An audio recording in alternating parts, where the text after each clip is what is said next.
마태복음 21장 18절부터 22절까지 제가 읽습니다.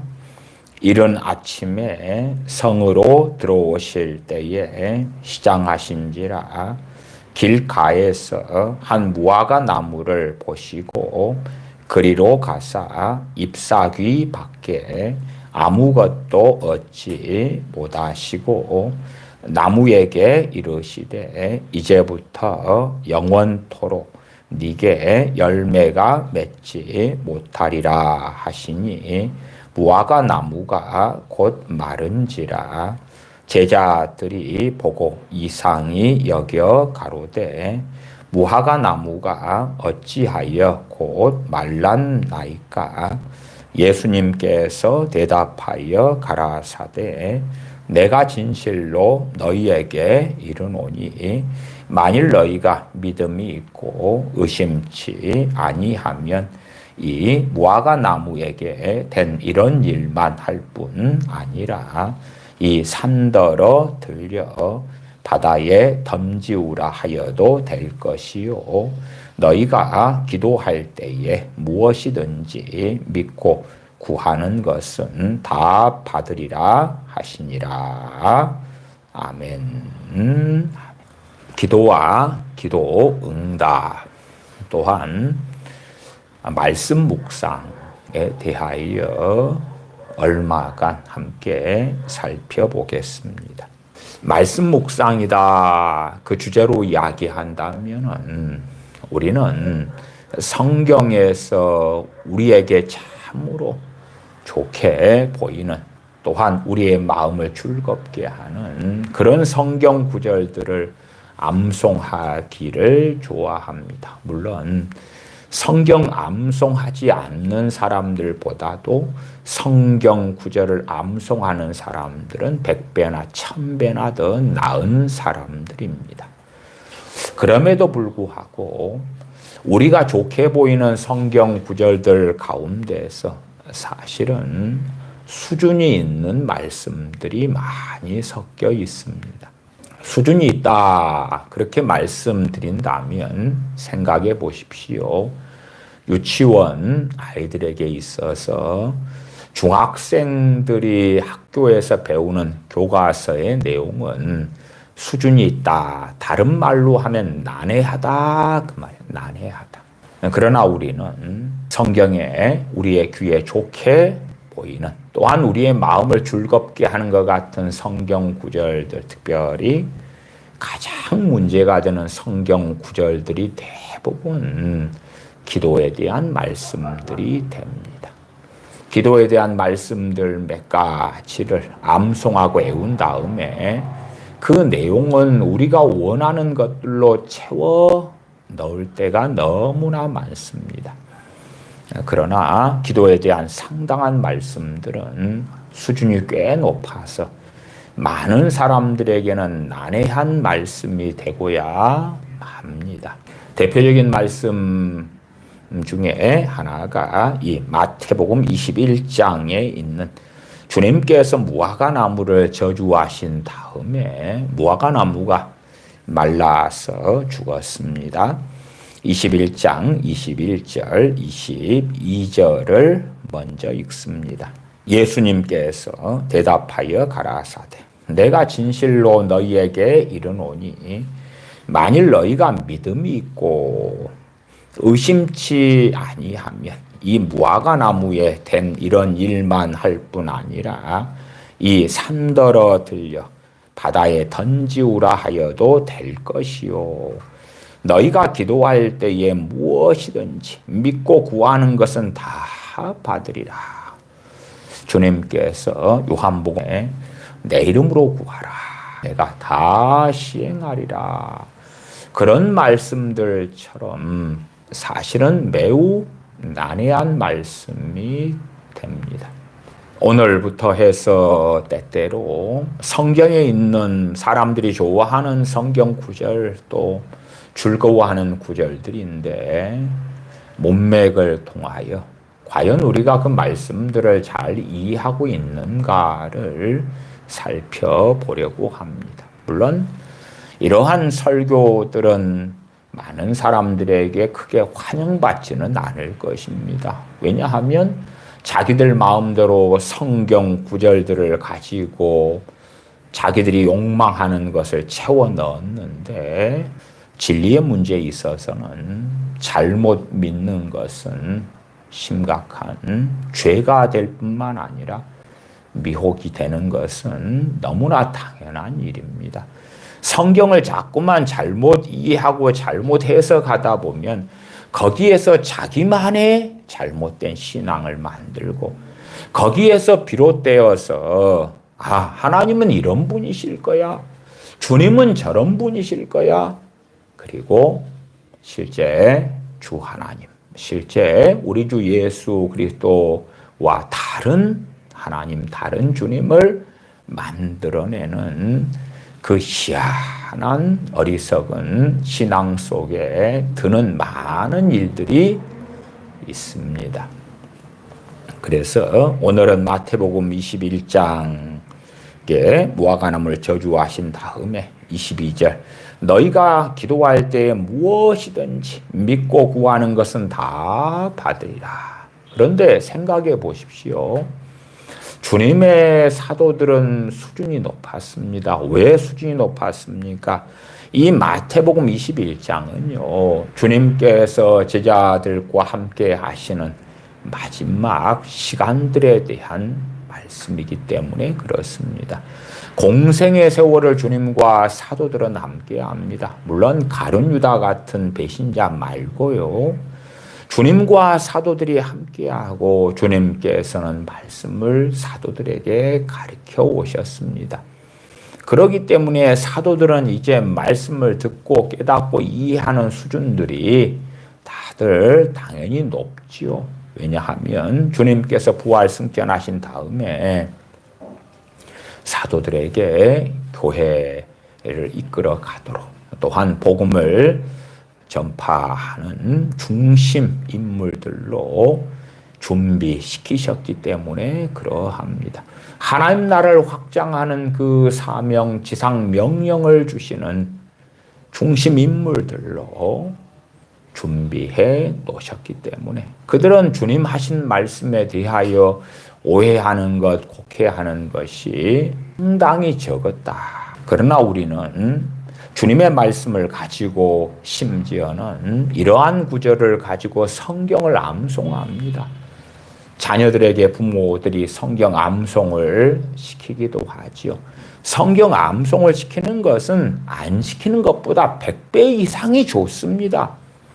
그러나 문제는 내 자녀들의 수준에 맞지 않는 난해한 구절들을 가지고 성경 암송을 시킨다면 2살, 3살, 4살 아이들에게 라이터를 주고 성냥을 주고 이걸로 장난감을 삼아서 놀아라. 그리고 부모가 잠깐 한눈을 팔면 아마 집에 불을 내버리고 말 것입니다.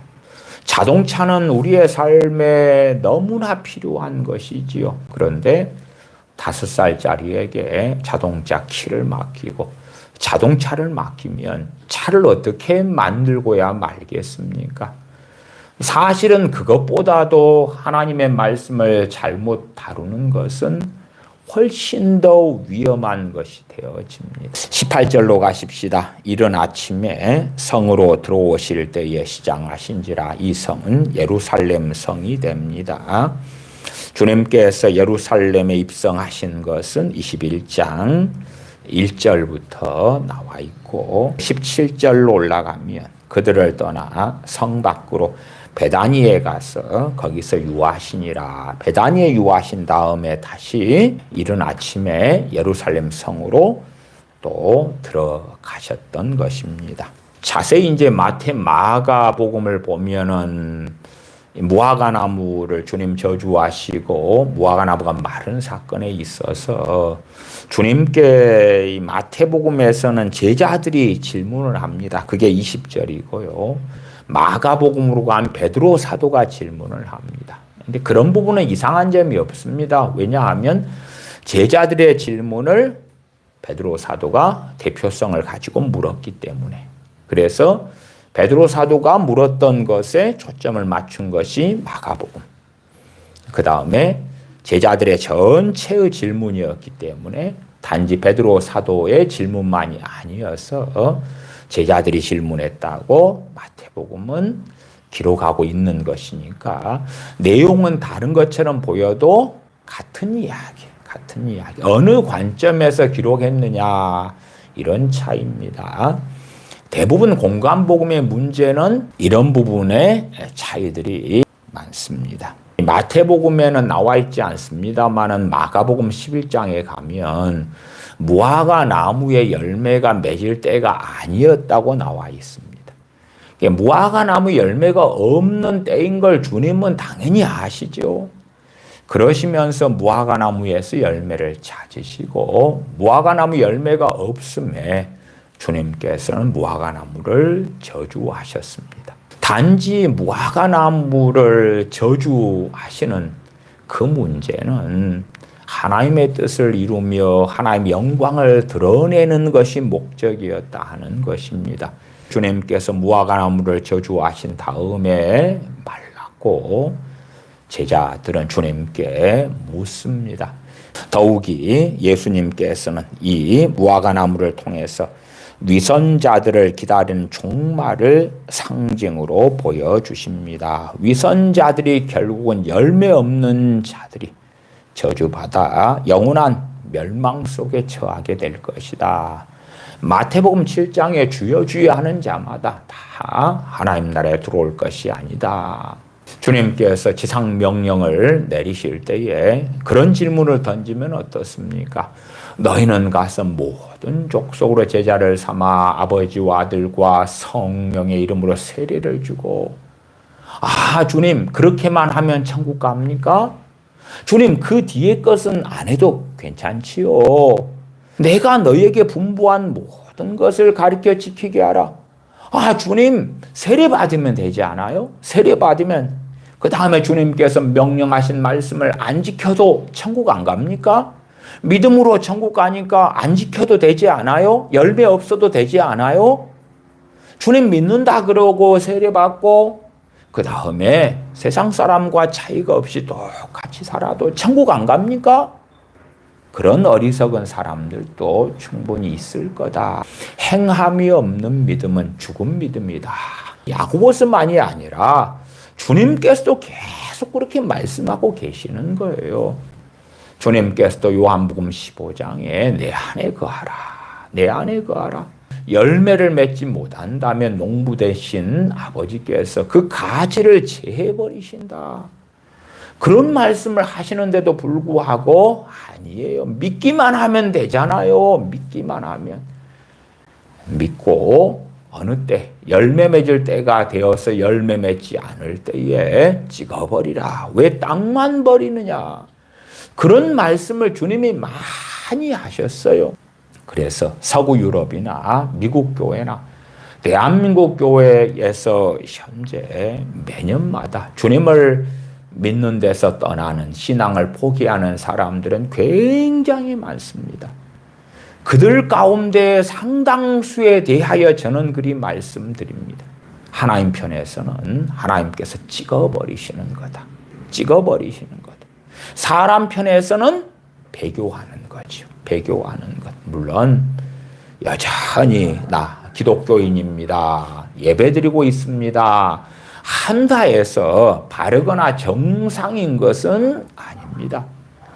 오랫동안 한국 교회든지 서구 유럽 미국 교회든지 발람의 교훈에 잠식된 교회, 산데만주의에 넘어간 교회, 니골라당의 교훈에 빠진 크리스천들은 너무나 많아왔던 것이 사실입니다. 주석입니다. 주님께서는 그 선하심과 약속을 믿는 참 신자들은 기도로 그에게 매어 달려야 한다는 점을 보여주고 계십니다. 이 칼빈 목사님은 참신자들을 반복하고 있습니다. 왜냐하면 당시에도 정말 많은 거짓 신자들이 교회 안에 들어왔었기 때문에 그렇습니다. 그것은 이 공관복음서 헌사의 내용에 보면 그러한 거짓 신자들, 종교개혁의 세력에 가담했다. 그리고 들어와서 교회를 혼란스럽게 하고 더럽히는 거짓 신자, 가짜 신자들에 대한 이야기가 설명되어 있기도 합니다. 참신자들은 기도로 그에게 매어 달려야 한다는 점을 보여주고 있습니다. 곧 그리스도께서는 자신들의 변덕에 따라 내키는 대로 뭐든지 다 구하려는 태도를 허용하지 않고 계시는 것입니다. 사람들은 자신들의 변덕에 따라서 기도하면서 하나님, 주님을 통하여 이렇게 약속했지 않습니까? 너희가 기도할 때 무엇이든지 믿고 구하는 것은 다 받으리라. 그런데 이 마태복음 21장 21절 22절에 반복되는 건 뭐냐 하면 믿음이에요. 믿음이에요. 믿음은 우리가 되기를 바라는 것이 믿음이 아니고, 믿음은 어디에 근거하는 것입니까? 하나님 말씀에 근거하는 것입니다. 많은 사람들은요, 이 믿음이 굉장히 허구적입니다. 허구적이라는 것은 자기가 갈망하고 욕망하고 원하고 소원하고 그것을 해 주실 줄 믿습니다 하는 성경의 진리의 말씀에 기반하지 않는 것을 믿음이라고 생각하는 것입니다.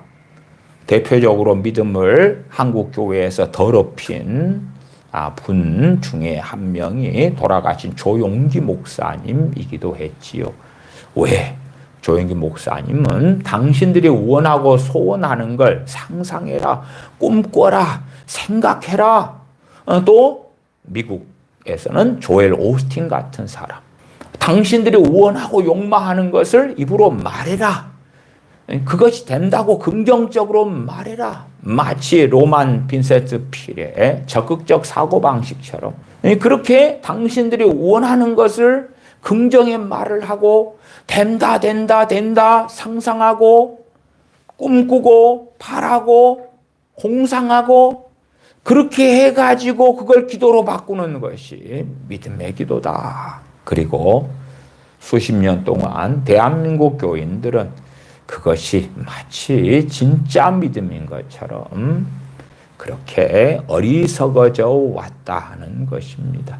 성경을 전체로 보려고 안 합니다. 여기에서 조금 저기에서 조금 그러는 거예요. 자기들이 욕망하는 성경만 집중하는 거예요. 성경 구절이라도 앞뒤 문맥을 따지지 않아요. 앞뒤 문맥을 가지고 설명하면 피곤해. 말하지 마, 설명하지 마. 결론이 뭐야? 그래서 된다고 안 된다고? 아니, 그런 거 말고 내가 원하는 건 이건데 내가 원하고 갈망하는 걸 얻는 방법, 나는 그게 필요해. 그걸 성경에서 이야기해봐. 나는 그걸 원하기 때문에.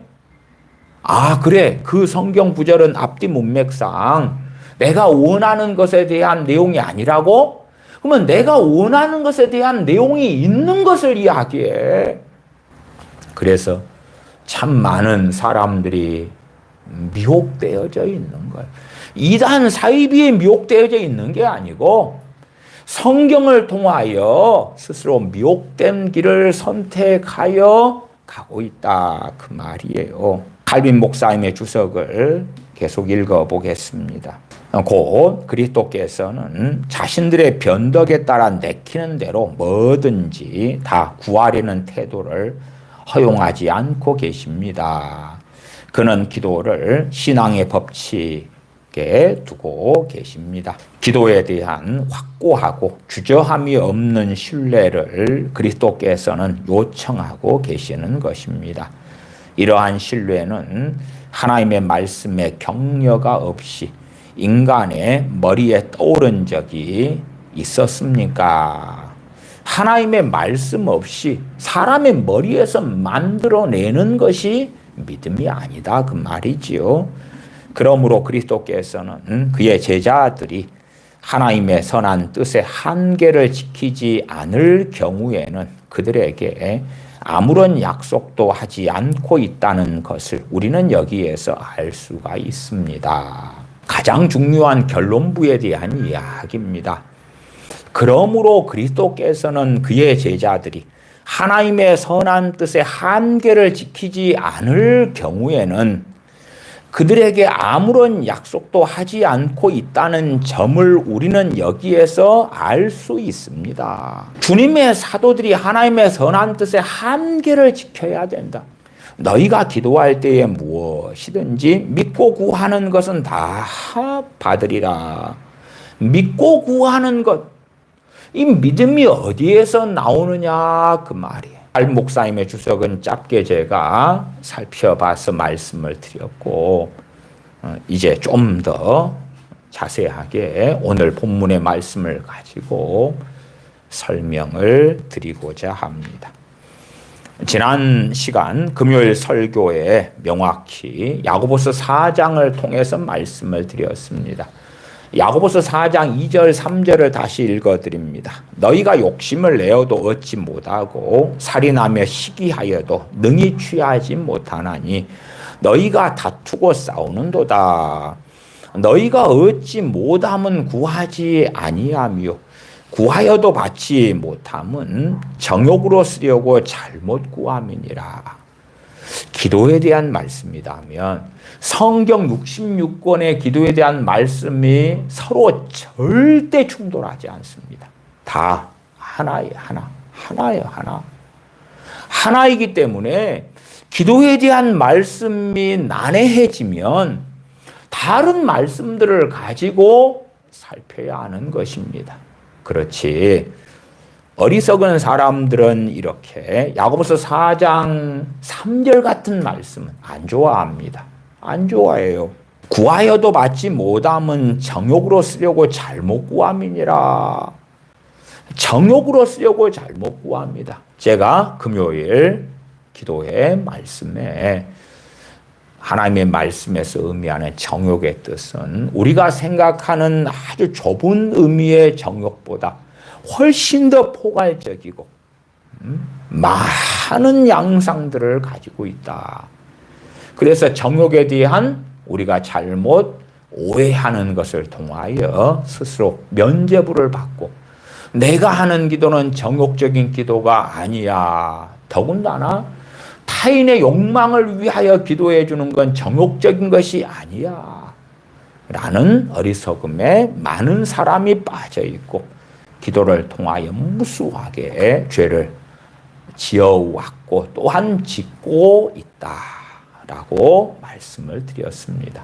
그러니까 너희가 기도할 때 무엇이든지 믿고 구하는 것은 다 받으리라. 무엇이든지 우리가 정욕적으로 원하는 것들을 주실 줄 믿습니다. 그건 성경에서 믿고 구하는 것이 아니에요.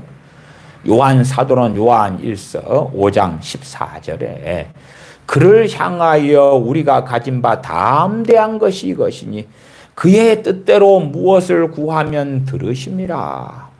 제가 요한 1서 5장 14절에 그의 뜻대로 하나님의 뜻대로 하나님의 뜻이 무엇인가? 하나님의 뜻대로 무엇을 구하면 들으심이라. 아, 하나님의 뜻이 뭔가? 그 설교도 시리즈 설교로 자주 반복해서 또한 계속하여 종종 지금도 말씀을 드리고 있는 중입니다. 물론 어리석은 사람들이 생각하는 하나님의 뜻이 따로 있는 거예요. 따로 있어. 그래서 우리가 무엇보다 정말 명시적으로 쉽게 알 수 있는 하나님의 뜻을 보려면 첫째는 잠언에 가면 짧게 여러분이 좋아하는 그 짧은 하나님의 뜻에 대한 말씀이 굉장히 많이 있습니다. 그러나 그런 뜻은 던져버리고 자기들이 생각하는 망상적인 뜻을 가지고 이게 하나님의 뜻인 줄 믿습니다 라고 기도하는 사람들은 굉장히 많습니다. 말하자면 잠언 16장 18절에 교만은 패망의 선봉이요 거만한 마음은 넘어짐의 앞잡이니라. 교만은 패망의 선봉이다.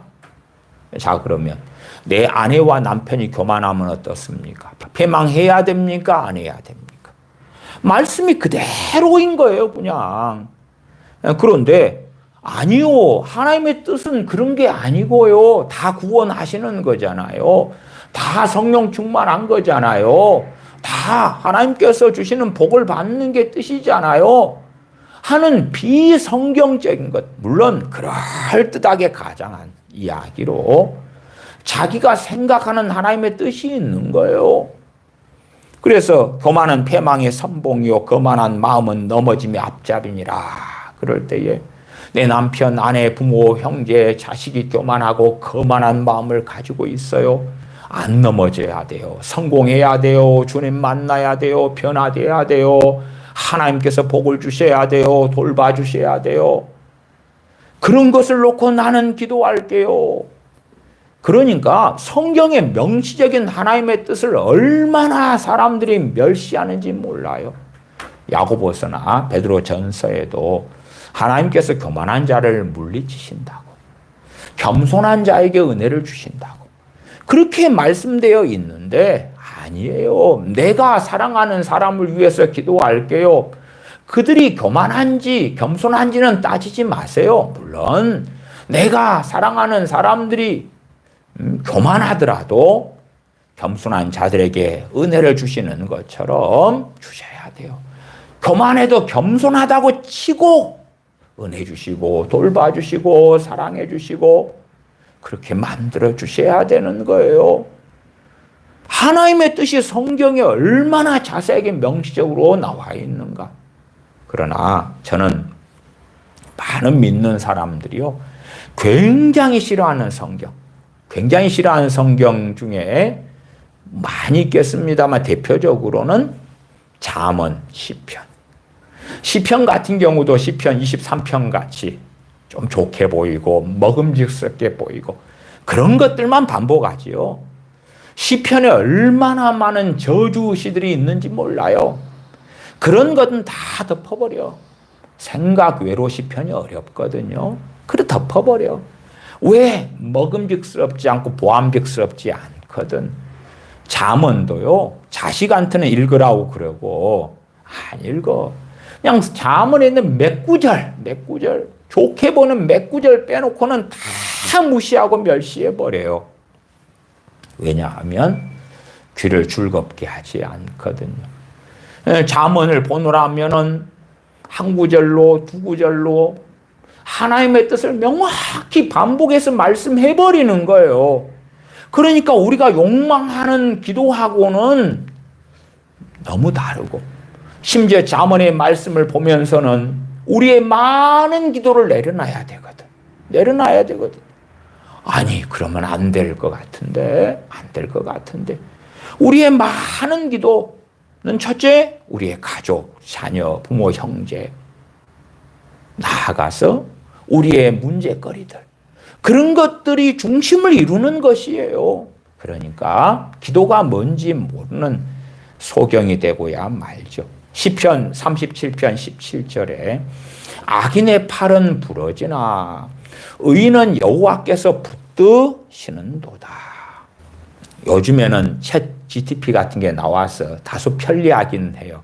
챗 GTP 같은데 질문만 잘 던지면 잘 대답해 줍니다.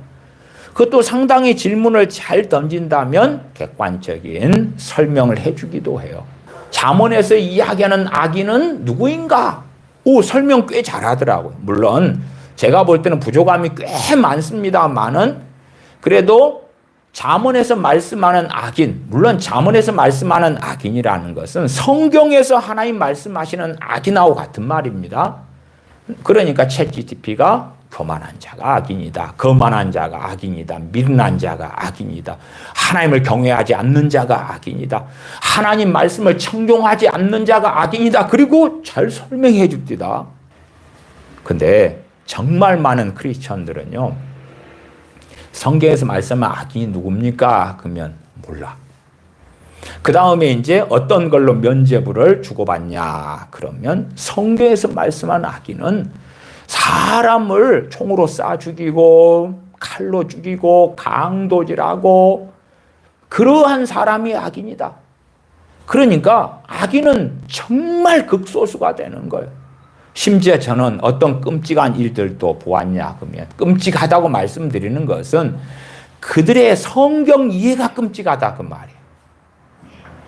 전에 더 크로스 처치인가 그러한 교회 우리나라 유명한 박호정 목사 같은 사람 그런 사람이 계시를 받았잖아요. 북한의 김정은이가 나의 사랑하는 아들이니라 나도 그를 사랑하느니라 그래서 그의 구원을 위하여 기도해라 블라블라블라. 그러니까 그 교회 정교인이 김정은이도 하나님이 사랑하시는 아들이라네요. 그를 구원해 주세요. 응? 담임 목사 그렇게 설교하니까 부목사도 또 그렇게 설교하고 그게 끔찍하다는 거예요. 왜? 그들의 이해는 김정은이가 악인이 아닌 거예요. 과거에 트럼프 대통령이 김정은이는 선량하고 좋은 지도자다. 그런 거짓말을 하기도 했죠. 그런 것처럼 악인이 뭔지를 전혀 알려 하지 않아요. 김정은이도 악인이 아닌 거예요. 시진핑이도 악인이 아닌 거예요. 푸틴도 악인이 아닌 거예요. 그럼 누가 악인이 있지? 그런 사람들도 변화시킬 수 있잖아요. 주님 사랑하시잖아요. 아니 성경에서 악인을 사랑하신다 했어요? 미워하신다 했어요? 구체적으로 나왔잖아요. 하나님께서 악인을 미워하신다고. 근데 그걸 바꾸는 거예요. 하나님은 김정은이도 사랑하시잖아요. 성경에서 말씀하는 악인이 누군지 몰라. 관심도 없어. 그냥 내가 기도해 주는 사람들은 누구라도 하나님은 복을 줘야 되고 구원해 줘야 되고 사랑해 줘야 되고 함께 해 줘야 되고 돌봐 줘야 되고 그렇다고 주장하는 거예요. 그러면서 믿고 기도합니다. 믿고 기도해요. 그건 믿음이 아니에요. 믿음은 말씀에 기초를 두고 있는 것이지 말씀을 떠난 믿음은 잘못된 것이에요. 그러니까 말씀을 싫어하는 거예요. 시편 1편 4절에 악인은 그렇지 않으며 오직 바람에 나는 겨와 같도다. 악인은 바람에 나는 겨와 같도다. 아이고 몰라. 그런 악인은 내 주변에 없어. 그런 악인은 사람을 몇 명 죽인 살인마나 되는 거야. 그런 사람들 말고 악인이 어디 있어? 그런 자들이 정말 많아요. 제가 교회 안에 악인들 그런 설교도 하고 그랬죠. 그것은 고린도 전서에 나와 있으니까 이 악한 자들을 너희들 가운데 내어 쫓으라. 예수님 믿는다고 하면서 하나님을 경외하지 않는 사람들. 챗 GTP가 성경을 잘 설명하면서 악인입니다.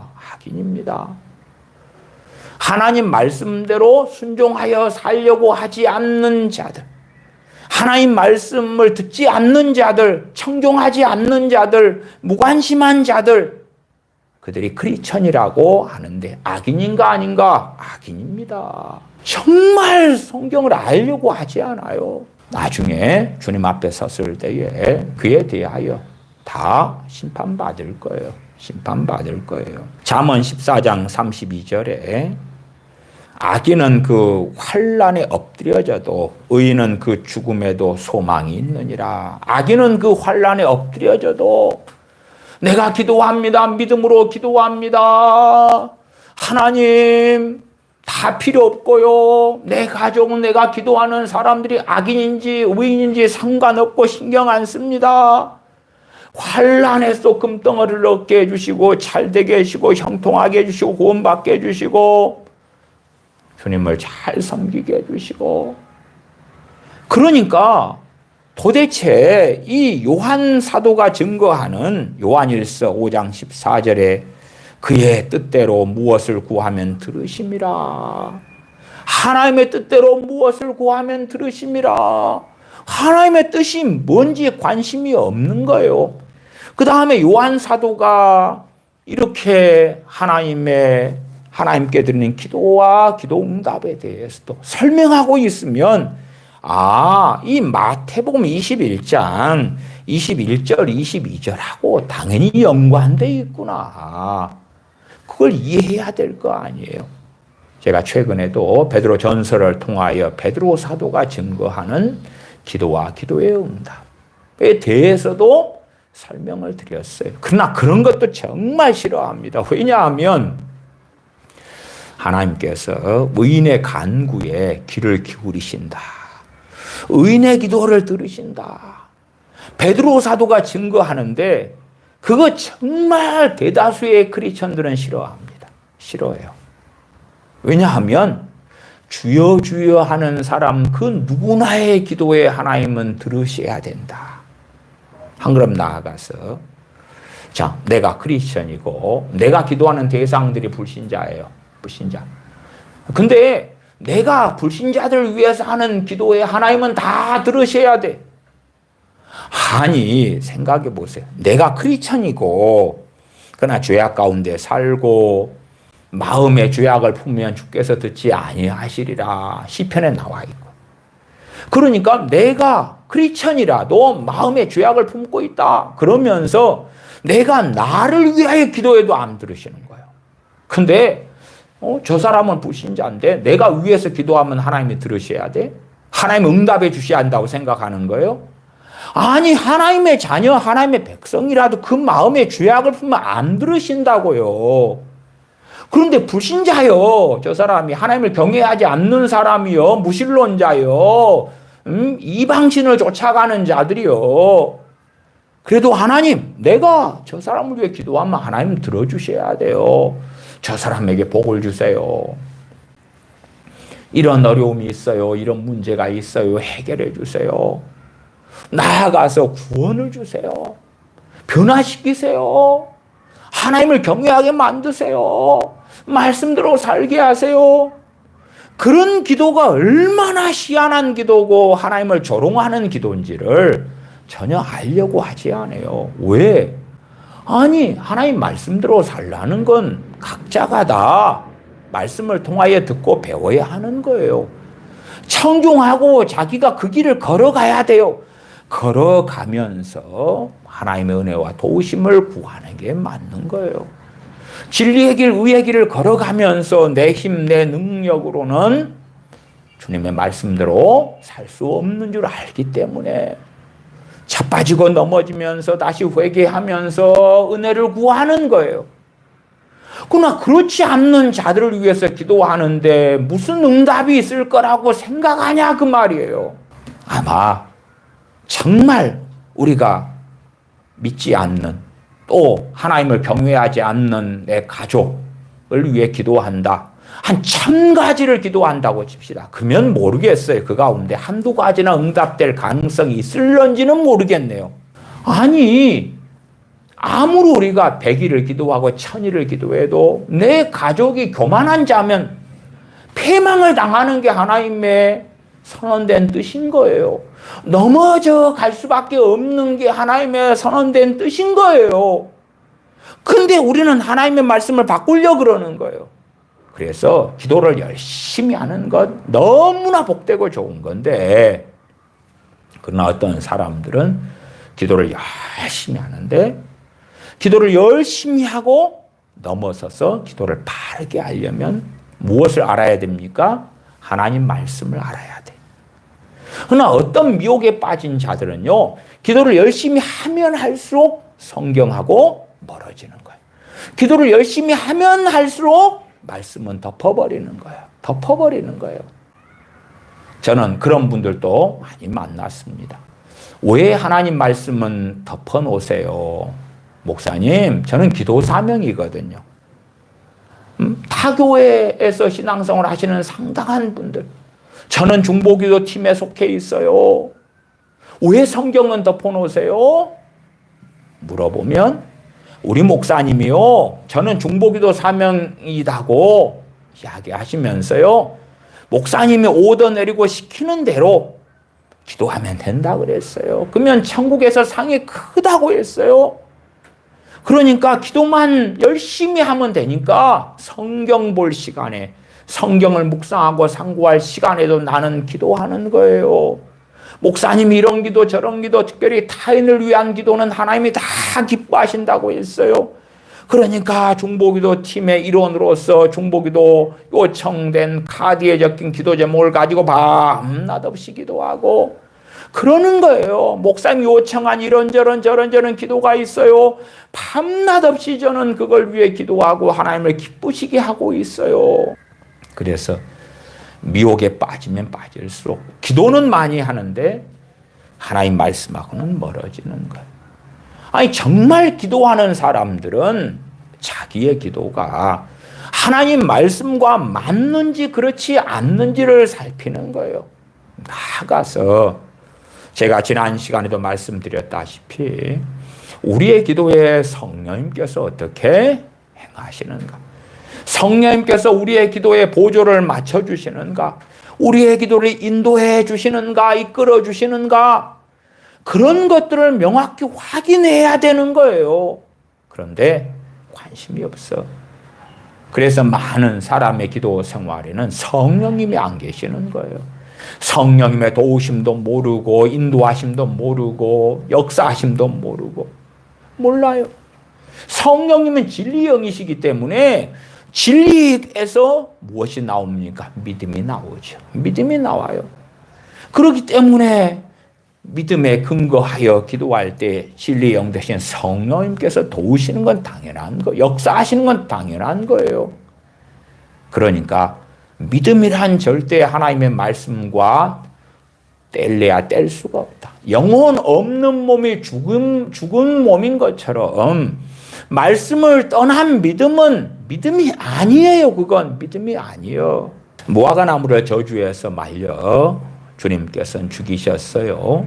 우리는 알 수 있어요. 아, 그것이 사람 눈에 보기에는 이상한 것처럼 보이고 제자들도 이상하게 보았지만 아버지의 뜻인 것을 알 수가 있어요. 그걸 통해서 그 충격적인 무화과 나무를 말려 저주하여 죽이신 사건을 통하여 하나님께서 말씀하시고자 하는 것이 있으셨기 때문에 주님께서 하셨다는 것. 그걸 의심하면 안 돼요.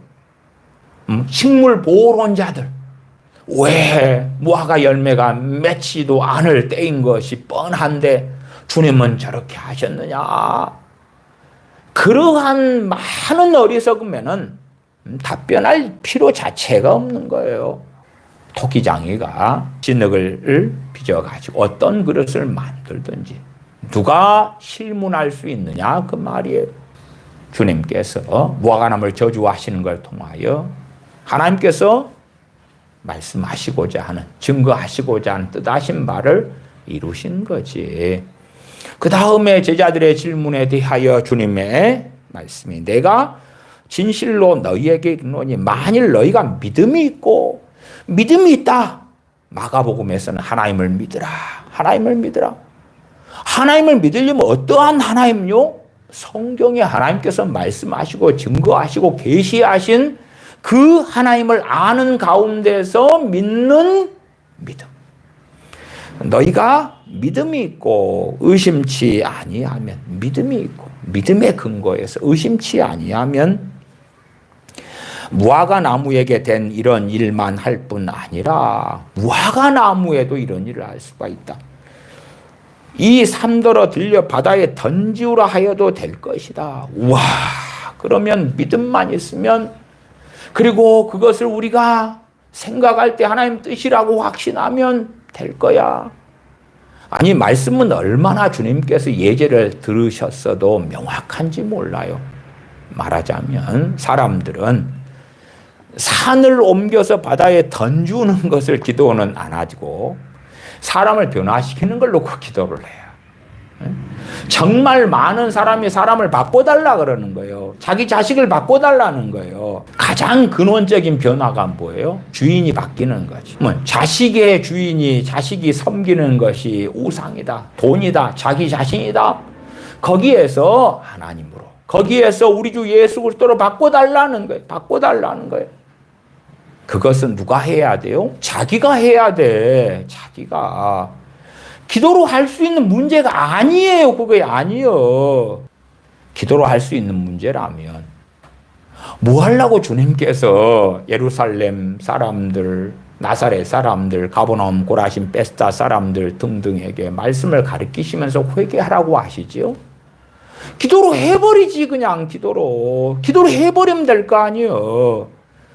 당시에 유대 땅에 살고 있는 인구가 100만에서 200만밖에 안 돼요. 대한민국 인구 5,100만이 넘는 인구도 아니고 서울 인구의 5분의 1이나 될까? 그러는 인구에 불과해요. 그러면 주님께서 그 강력한, 파워풀한, 퍼펙트한 기도로 주님은 기도를 하셔도 100% 믿음의 기도입니다. 100% 믿음의 기도예요. 우리 주 예수님께서는. 근데 왜 안 하셔? 본을 보여주시면 되잖아. 주님의 기도로 유대의 부흥이 일어나고 예루살렘의 대부흥이 일어나는 걸 보여주시면, 야, 주님께서는 제 예루살렘 당시의 사람들 몇만 명에게도 부흥이 일어났는데, 야, 그럼 우리는 몇십만 명, 몇백만 명, 나아간 몇천만 명 부흥이 일어나게 기도하면 될 것이야. 그럴 거 아니에요? 고라신, 가버나움, 베세다 당시 인구 그렇게 안 많아요. 지금의 도시의 인구하고는 말도 안 되게 적었을 때입니다. 그런데 그들을 위해 기도해서 부흥경도 못 일으켜요.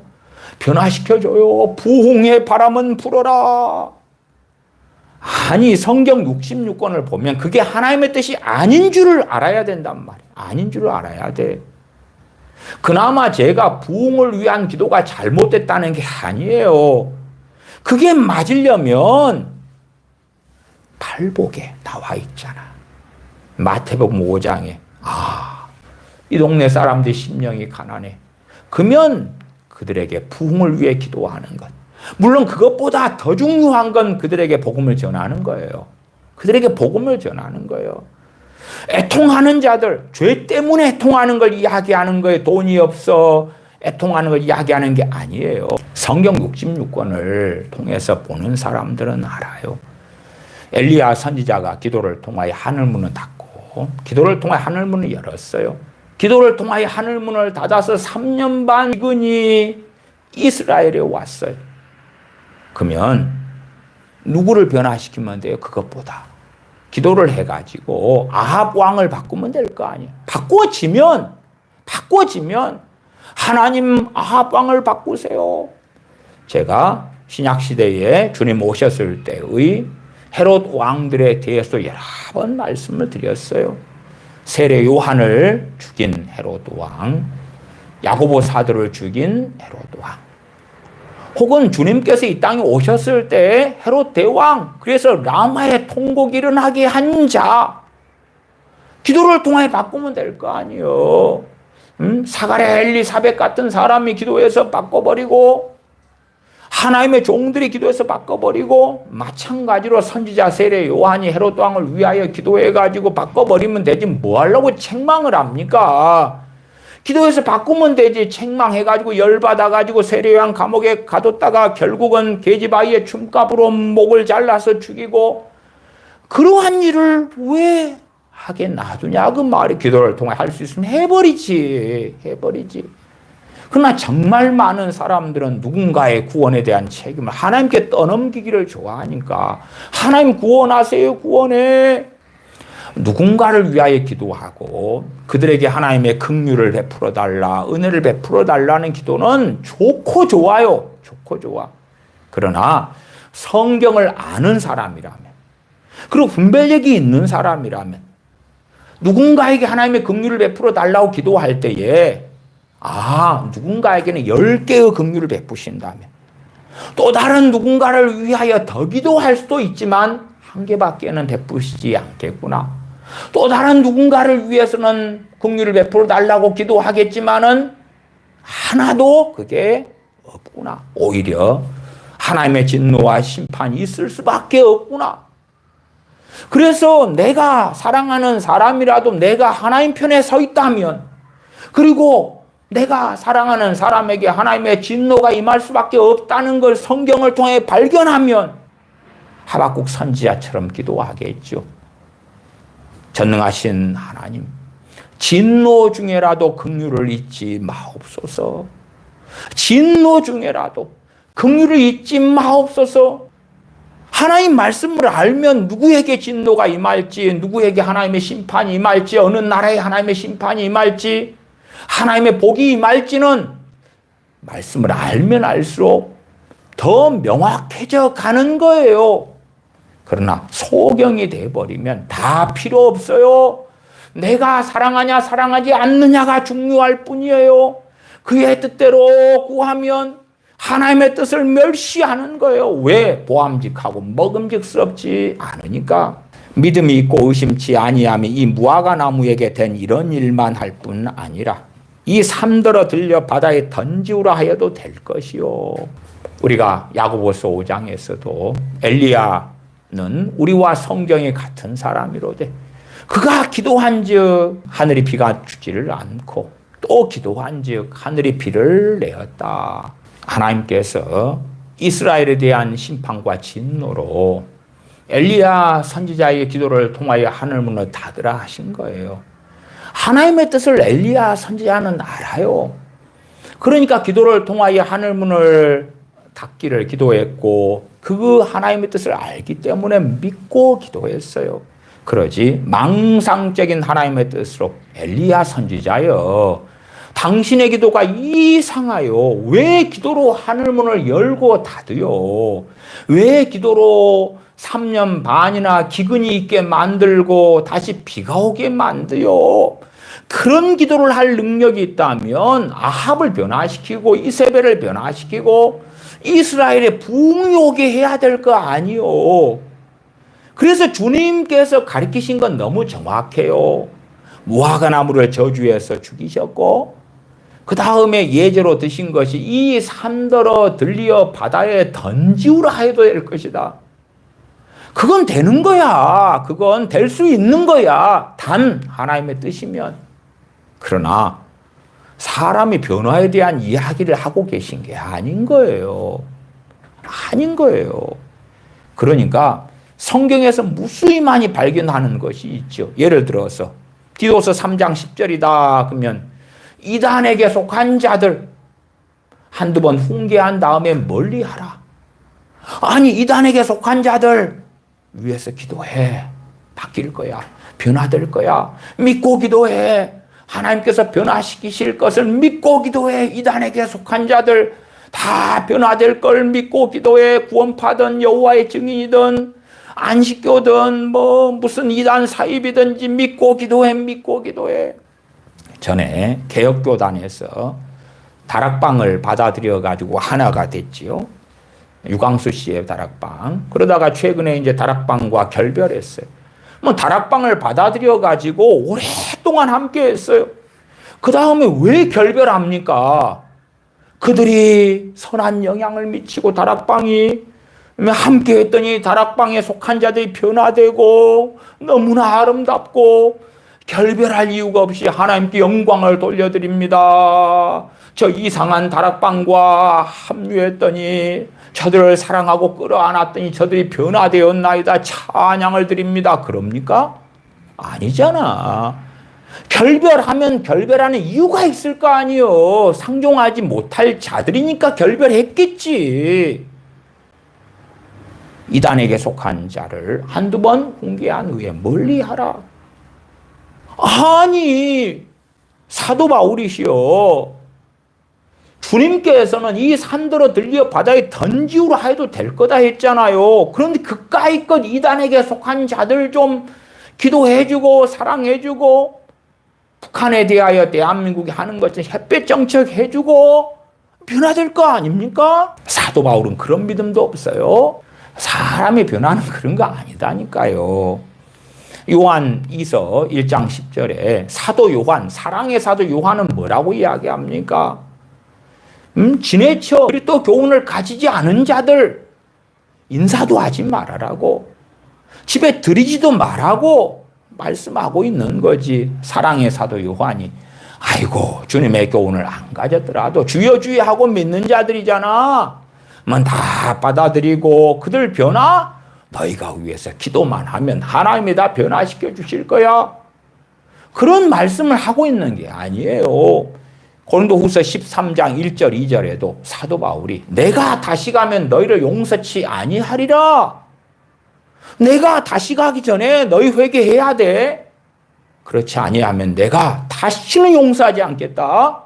그리고 선언하고 있는 무서운 사도의 선고를 경고를 고린도후서 13장에서는 확인할 수가 있어요. 사도 바울이 야 고린도 교회에 죄지은 너희들 내가 너희를 위해 기도를 해버리니까 하나님이 너희를 회개시켜 줄 거야. 너희를 변화시켜 줄 거야. 염려하지 마가 아니라 회개하느냐 안 하느냐는 고린도 교회에서 죄지은 그 자들이 알아서 해야 될 몫이지 하나님의 몫이 아닌 거예요. 마치 하나님의 몫인 것처럼 하나님 그들을 회개시키세요. 변화시키세요. 그러한 얼토당토하는 사람들의 변화를 위해서 기도하면 돼. 그것 때문에 실망하고 낭망하는 크리스천들 너무 많은 거예요. 왜? 주님께서 마태복음 21장이나 마가복음 11장에 아니 주님 이 산도로 들려 바다에 던지우라 하여도 될 것이요 믿음 있고 의심치 아니하면 어리석은 자들이 가리킨 것처럼 내 자녀가 예수님 믿는 모습을 그리세요. 내 자녀가 성령 충만한 모습을 마음속에 그리세요. 그리고 믿음이 생길 때까지 그걸 반복해서 그리는 겁니다. 그리고 그려요. 그 다음에 확신이 들 거예요. 의심이 사라질 거예요. 기도하는 거예요. 한 방에 터지는 거예요. 자식이 성령 충만하고 온유하게 되고 거룩하게 되고 남편과 아내가 그렇게 되어진 모습을 상상하세요. 마음에 그리세요. 마음에 품으세요. 그리고 의심치 마세요. 기도하세요. 변화가 될 거예요. 이건 산을 바다에 던지우는 이야기를 하고 계시는 거예요. 마치 엘리야 선지자가 기도를 통하여 비가 안 오게 하고 비가 오게 하고 했던 것처럼 그러한 예제는 신구약 성경에 많습니다. 이상한 게 아니에요. 어려운 말씀 아니에요. 물론 소경들에게는 어렵겠지. 모세 선지자가 애굽에서 10가지 재앙을 일으켰어요. 하나님의 뜻을 알고 행한 거예요. 하나님의 명을 받고 행한 거예요. 여호수아가 아말렉과 싸울 때에 무엇이라고 명합니까? 태양아 멈추어라. 그래. 태양아 멈추어라. 태양이 멈추었어. 물론 정확하게는 물론 과학적으로는 그에 대하여 다 정확하게 알기 어렵고 설명하기 어려워요. 물론 관점상은 뭐 태양이 멈춘 게 아니라 지구가 멈췄겠지. 지구가 멈추고 지구가 멀쩡할 수 있는가? 하나님의 능력이면 가능하겠지. 이게 태양아 멈추어라는 응답 받았단 말이에요. 최소한 태양아 멈추어라.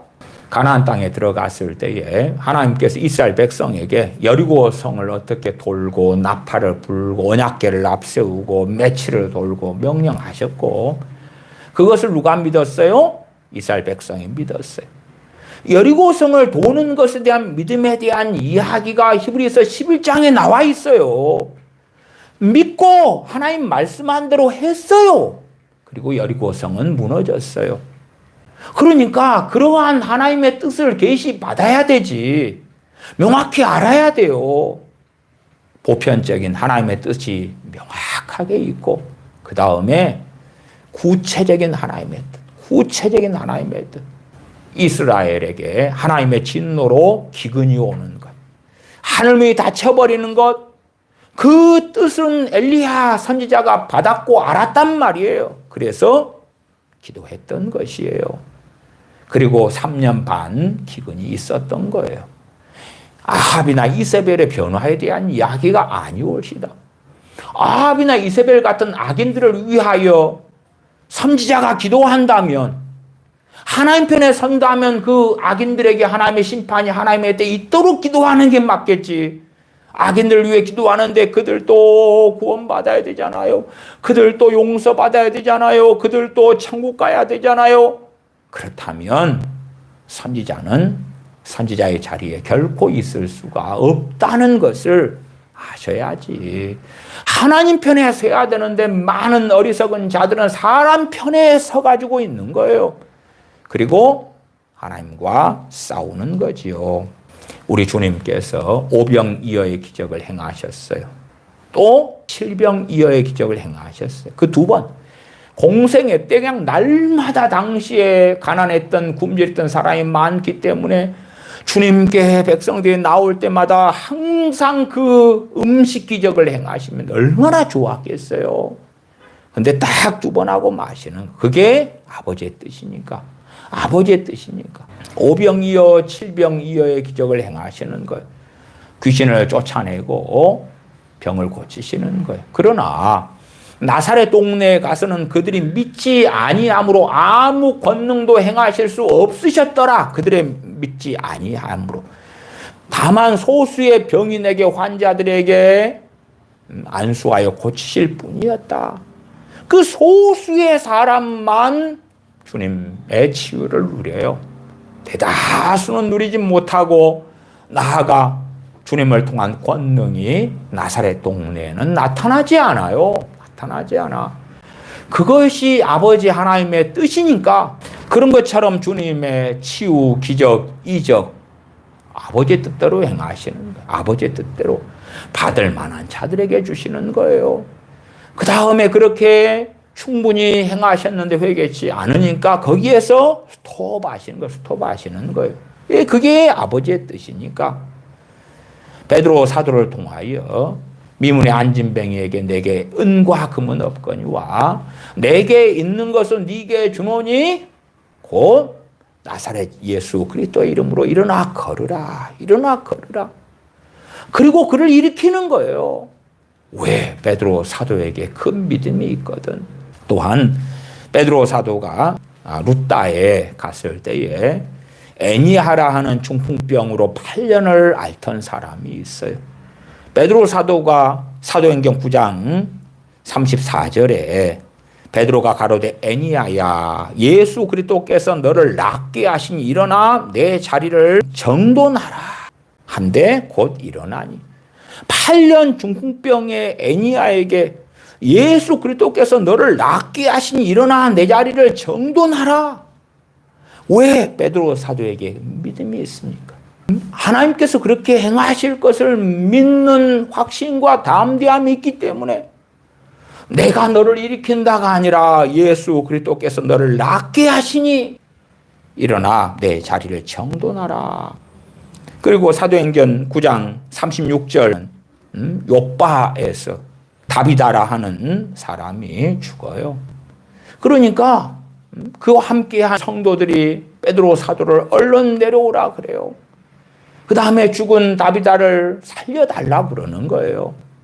그때 40절에 보면 베드로가 사람을 다 내어보내고 무릎을 꿇고 기도하고 돌이켜 시체를 향하여 가로되 다비다야 일어나라 하니 왜 베드로 사도가 무릎을 꿇고 기도합니까? 정말 이 다비다를 살리는 것이 하나님의 뜻인지 아닌지를 확인해야 될 거 아니에요. 막무가내로 죽은 가족들을 다 살려달라 할 때에 주님이 다 살려줬습니까? 몇 명만 그러시긴 몇 명만.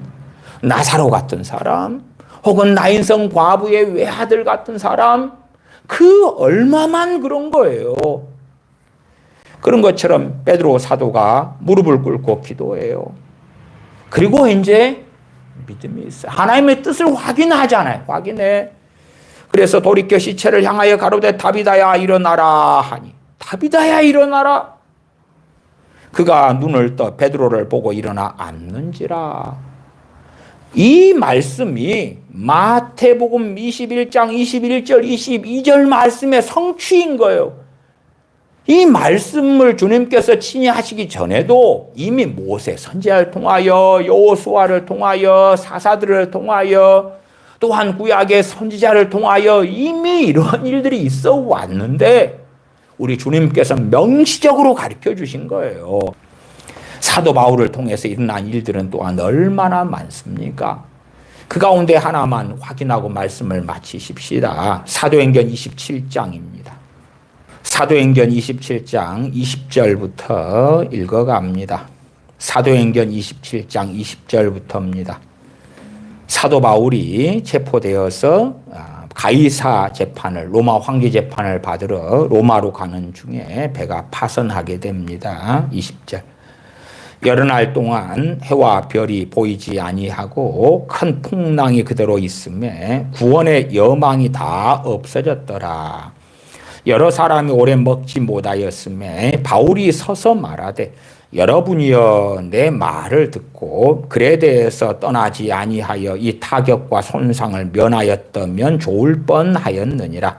내가 너희를 구원하노니 이제는 안심하라. 너희 중 생명에는 아무 손상이 없겠고 오직 배뿐이니라.